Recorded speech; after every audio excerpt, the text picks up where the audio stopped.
Hello everyone, स्वागत है आपका रेप्लिका वर्ल्ड में। तो आज हम करने वाले हैं कुछ टीचिंग मेथडोलॉजी के question for the DSSB teaching exams. हम ऑलरेडी कुछ क्वेश्चंस कर चुके हैं टीचिंग मेथडोलॉजी के। अगर आपने वो क्वेश्चंस अभी तक नहीं देखे हैं तो आप जाकर वो वीडियोस भी देख सकते हैं, उनका लिंक आपको डिस्क्रिप्शन में मिल जाएगा। अभी आप में से बहुत सारे लोग मेरे से क्वेश्चन पूछ रहे थे कि टीचिंग मेथडोलॉजी के क्वेश्चन कहाँ से हमें प्रिपेयर करने चाहिए, उसके बारे में भी हम एक सेपरेट वीडियो में बात करेंगे। बट अभी फ़िलहाल के लिए हम कुछ क्वेश्चंस यहाँ पे करेंगे। तो चलिए शुरू करते हैं। सबसे पहला क्वेश्चन है contemporary perspectives in child development view. तो इसमें कहा गया है कि जो कंटेम्पररी पर्सपेक्टिव होता है चाइल्ड डेवलपमेंट में, वो चाइल्ड को कैसे देखता है, मतलब वो चाइल्ड को कैसे व्यू करता है, एज अ बायोलॉजिकल कैटेगरी या फिर एज अ फिजियोलॉजिकल एंटिटी या फिर एज अ डिविडेंट इनटू 8 डिस्टिंक्ट स्टेजेस या फिर as a cultural specific and socially constructed. मतलब चाइल्ड को या चाइल्डहुड को कैसे देखा जाता है। तो देखिए, जो कंटेम्प्रेरी पर्सपेक्टिव है वो चाइल्ड को ना कल्चर स्पेसिफिक और चाइल्डहुड को कल्चर स्पेसिफिक और सोशली कंस्ट्रक्टेड समझता है। मतलब वो ये मानते हैं कि बच्चे के अंदर जो वैल्यूज़ होंगी या बच्चा जिस तरीके का बनेगा आगे चल के, वो उसके कल्चर पर, उसके सोशल इन्वायरमेंट पर डिपेंड करता है। ठीक है, तो इसलिए जो इसका आंसर है वो है डी। आगे बढ़ते हैं इसमें। सेकेंड क्वेश्चन है in the constructivist structure child is viewed as. पहले तो हमने कंटेम्प्ररी में देखा था, अब क्वेश्चन है कि कंस्ट्रक्टिविस्ट स्ट्रक्चर में बच्चे को कैसे देखा जाता है। फर्स्ट ऑप्शन है as a blank state whose life is shaped entirely by his own experience. मतलब क्या उसको एक ब्लैंक स्टेट की तरह देखा जाता है या ब्लैंक स्लेट की तरह देखा जाता है, जिसमें कि वो शेप होगी उसके एक्सपीरियंसेस के अकॉर्डिंग। मतलब जो वो एक्सपीरियंस करेगा उसके अकॉर्डिंग उसकी लाइफ जो है शेप होगी। दूसरा है as a problem solver and a scientific investigator. क्या उसको एक प्रॉब्लम सॉल्वर और साइंटिफिक इन्वेस्टिगेटर की तरह देखा जाता है या फिर उसको एक सोशल बीइंग की तरह देखा जाता है जो पैसिवली नॉलेज को रिसीव करता है। मतलब लोग उसको नॉलेज देते हैं और वो बस उसको रिसीव करता है। या फिर ऑप्शन डी, एक फिजिकल बीइंग की तरह देखा जाता है जो जन्म लेता है with a high sense of morality. मतलब एक हाई सेंस ऑफ मोरालिटी के साथ वो जन्म लेता है। ठीक है, उसके पास वैल्यूज़ होती हैं जब वो जन्म लेता है तब से ही। तो आपको क्या लगता है इसमें कि कंस्ट्रक्टिविस्ट स्ट्रक्चर कैसे बच्चे को देखते हैं। तो जैसे कि हमें कंस्ट्रक्टिविस्ट से पता चल रहा है कि कुछ कंस्ट्रक्ट करने के बारे में हो सकता है ये थ्योरी हो, तो यहाँ पे उसी तरीके का इनका क्या था, व्यू भी था बच्चों के बारे में कि जो चाइल्ड है वो एक प्रॉब्लम सॉल्वर है और एक साइंटिफिक इन्वेस्टिगेटर है जो कि अपनी चीज़ों को, अपनी वैल्यूज़ को या अपनी सोच को खुद कंस्ट्रक्ट करता है ना। तो यहाँ पे वो एक प्रॉब्लम सॉल्वर और एक साइंटिफिक इन्वेस्टिगेटर है according to the constructivist structure. Next question है what is the primary role of a teacher according to the Lev Vygotsky. Lev Vygotsky का इतना बड़ा नाम है, जब हम चाइल्ड पेडागोजी के बारे में पढ़ते हैं तो उनके बारे में पूछा गया है कि लेव वाइगोस्की के अकॉर्डिंग टीचर का क्या रोल होता है, प्राइमरी रोल क्या होता है। पहला, इंफॉर्मेशन को ट्रांसफ़र करना है स्टूडेंट तक और स्टूडेंट उसको एग्जैक्टली रिप्रोड्यूस कर पाएँ, एग्जैक्टली पेपर में लिख पाएँ, एग्जैक्टली मतलब कि उसको समझ पाएँ और रिप्रोड्यूस कर पाएँ। क्या ये टीचर का रोल है। या फिर टू स्कैफोल्ड चिल्ड्रंस थिंकिंग, या फिर बच्चों की थिंकिंग में स्कैफोल्डिंग करना है। स्कैफोल्डिंग का मतलब होता है हेल्प करना, बस बच्चे करेंगे खुद बट हम उसको बस हेल्प करेंगे। तीसरा है to promote children to learn using reward and punishment. बच्चों को समझाना, सिखाना रिवॉर्ड और पनिशमेंट का यूज़ करके।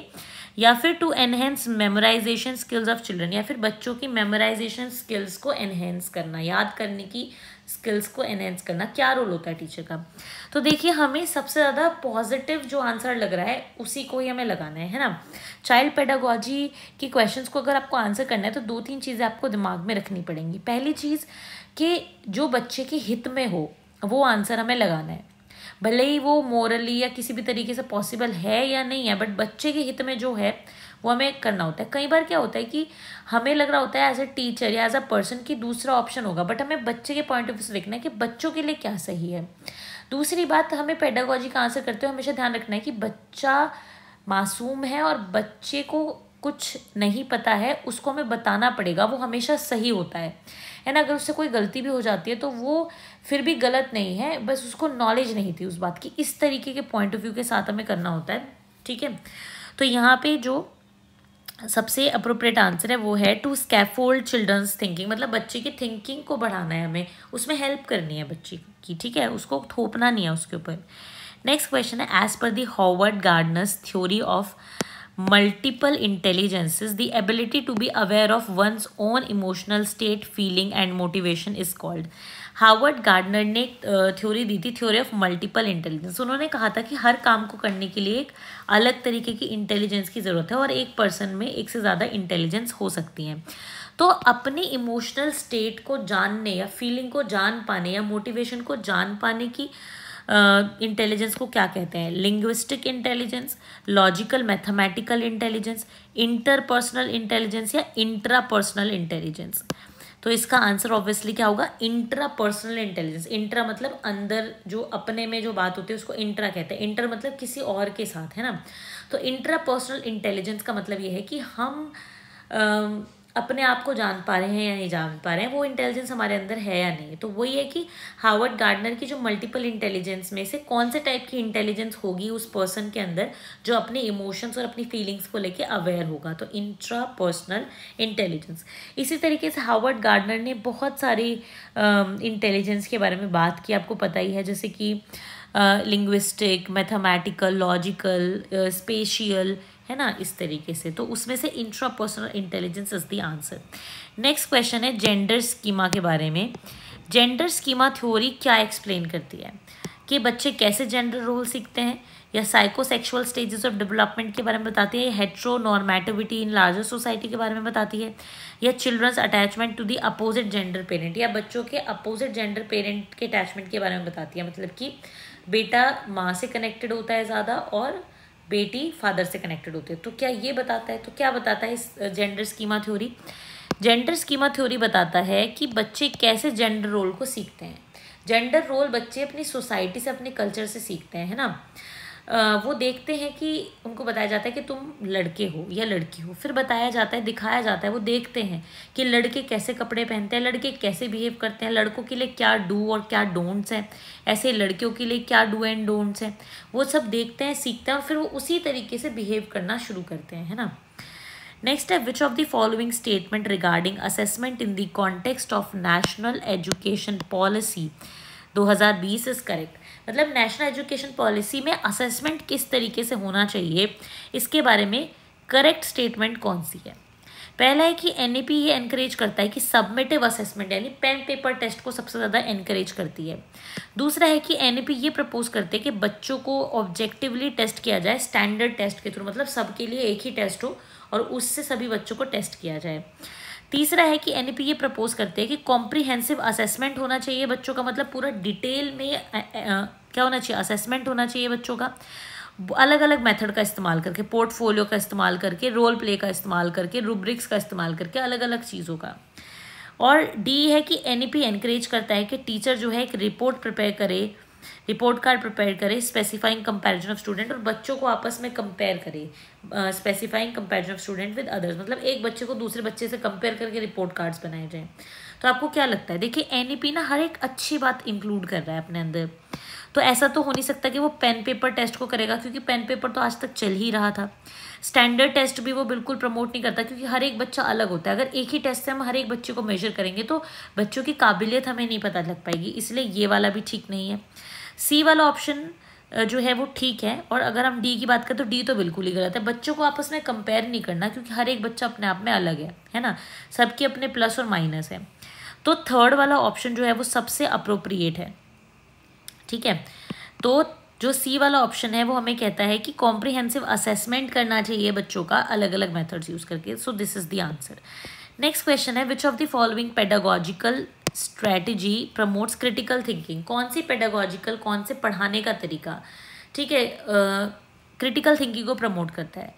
कि बच्चों को कहा जाए कि बोर्ड पे जो मैंने आंसर लिखे हैं उनको कॉपी कर लो, क्या ये क्रिटिकल थिंकिंग को बढ़ावा देगा? क्रिटिकल थिंकिंग का मतलब है कि प्रॉब्लम सॉल्विंग एटीट्यूड आए बच्चों में, वो हाई ऑर्डर सोच सके, अच्छा और बड़ा सोच सकें, किसी प्रॉब्लम का सॉल्यूशन ला सकें, तो इसको क्रिटिकल थिंकिंग कहते हैं, है ना।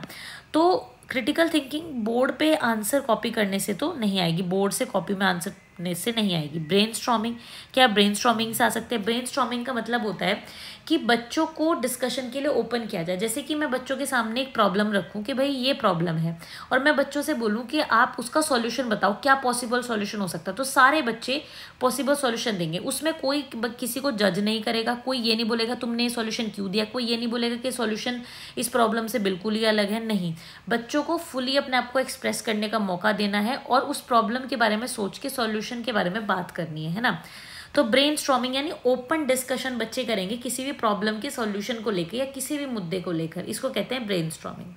नेक्स्ट आता है कि बच्चों को हम बोलें कि पैसेज लिखो, टेक्स्ट बुक में से बार बार पैसेज लिखो कॉपी में अपनी, और एक तरीका ये डायरेक्ट हम उनको इंस्ट्रक्शन देंगे। तो बताओ कौन से मेथड से क्रिटिकल थिंकिंग बढ़ेगी? ब्रेनस्टॉर्मिंग से बढ़ेगी। जब हम उनको सोचने का मौका देंगे तभी तो क्या होगा, क्रिटिकल थिंकिंग बढ़ेगी। नेक्स्ट है question number 8, which of the following is not a characteristic of a student with giftedness? इनमें से कौन सी एक गिफ्टेड बच्चे की कैटेगरी मतलब कैरेक्टरिस्टिक नहीं है जो गिफ्टेड होते हैं? पहला है अर्ज फॉर प्रिसीजन, मतलब सटीकता की एक अंदर ललक होती है उनकी कि हर उनका काम प्रिसाइजनेस से होना चाहिए, सटीक होना चाहिए। दूसरा है स्लो एब्जॉर्प्शन ऑफ इन्फॉर्मेशन, वो इन्फॉर्मेशन को स्लो एब्जॉर्ब करते हैं बहुत। Rapid comprehension of context, context को रैपिडली कॉम्प्रीहेंड कर देते हैं। या फिर स्ट्रॉन्ग सेंस ऑफ क्यूरियोसिटी, बहुत जानने की इच्छा यानी क्यूरियोसिटी उनके अंदर होती है। तो हमें पूछा गया कि इनमें से गिफ्टेड चाइल्ड की कौन सी एक कैरेक्टरिस्टिक नहीं है, तो कौन सी नहीं है? स्लो एब्जॉर्प्शन ऑफ इंफॉर्मेशन नहीं है, वो तो बहुत तेज़ी से ग्रास्प करते हैं ना किसी भी चीज़ को, तो जल्दी से वो समझ जाते हैं, तो धीरे से समझना उनकी कैरेक्टरिस्टिक नहीं है। क्वेश्चन नंबर 9 है, which of the following factor hinder successful inclusion of student with locomotor disability? जिस भी बच्चे में लोकोमोटरी डिसेबिलिटी है, मतलब जिनके चलने में कोई प्रॉब्लम है, एक जगह से दूसरी जगह जाने में कोई प्रॉब्लम है, ऐसे बच्चे को अगर हम इंक्लूड करना चाहें एक नॉर्मल क्लासरूम में, उसका इंक्लूजन करना चाहें, तो कौन सी चीज़ उसको ऐसा नहीं करने देगी? कौन सा एक फैक्टर हिंड्रेंस पैदा करेगा? फ्लेक्सिबल करिकुलम, क्या फ्लेक्सिबल करिकुलम कर सकता है हिंड्रेंस पैदा? नहीं, ये तो अच्छा है। इनएसेसिबल इंफ्रास्ट्रक्चर, क्या ऐसा इंफ्रास्ट्रक्चर, ऐसी बिल्डिंग जो बच्चा एसेस ना कर सके, जिसमें उसको प्रॉब्लम हो चलने में, पहुंचने में एक जगह से दूसरी जगह, क्या वो हिंड्रेंस पैदा कर सकती है? एम्पैथेटिक एटीट्यूड, यानी कि सबका एटीट्यूड उसकी तरफ बहुत कंपैशन वाला है, बहुत लव वाला है, और जिसको बोलते हैं इम्पैथी है। एक तो होता है सिंपैथी और दूसरा होता है इम्पैथी। इम्पैथी का मतलब ये होता है कि सिंपैथी होता है कि जब हम किसी पे तरस खाते हैं, किसी की सिचुएशन को देख के उस पर तरस खाना, ये सिंपैथी।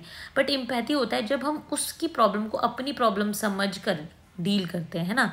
तो इम्पैथेटिक एटीट्यूड तो अच्छा है, उसके लिए हिंड्रेंस क्यों पैदा करेगा?